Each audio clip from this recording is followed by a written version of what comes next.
Silence. Then the sound of glass shattering. 2:17 in the morning. Two women were asleep. One would wake up in a panic, the other would never wake up again. A hammer. He chose a hammer. Why didn't he spare even the elderly? The answer lies in what the police found later, but not now. 12 hours earlier, they watched their soap opera together. They laughed at the same joke. They planned Sunday lunch. Mabel Bell, 83 years old.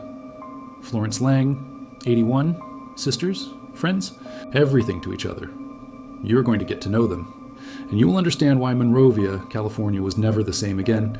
Tuesday, May 28th, 1985. 6:00 p.m. Flo, did you water the violets? Mabel would always ask. Florence would always forget. 60 years of this routine. Mabel was the organized one. She embroidered pillowcases. All the towels had initials.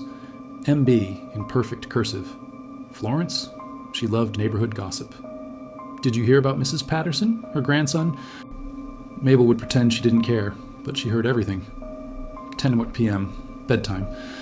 Mabel checked the front door twice.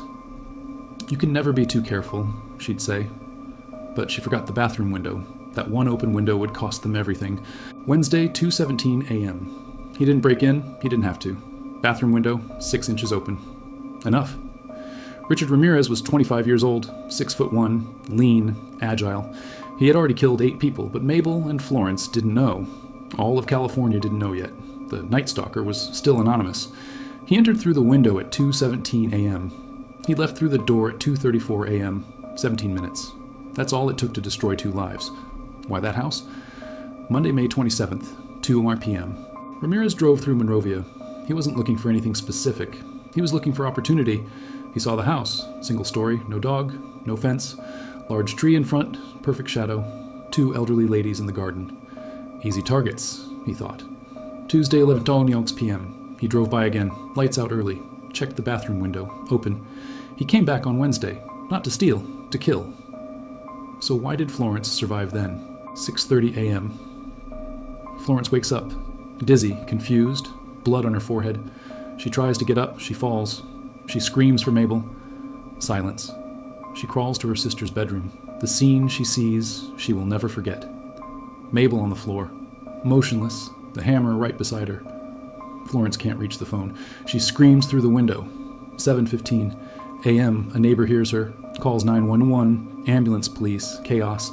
Florence survives. Mabel dies 3 weeks later. She never woke up from her coma. Ramirez? Caught 2 months later. Convicted of 13 murders.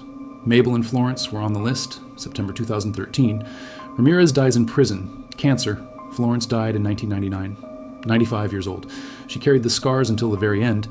The house in Monrovia is still there. A new family, new lives. But the neighborhood remembers. Mabel Bell never had her Sunday lunch. Florence never slept in peace again.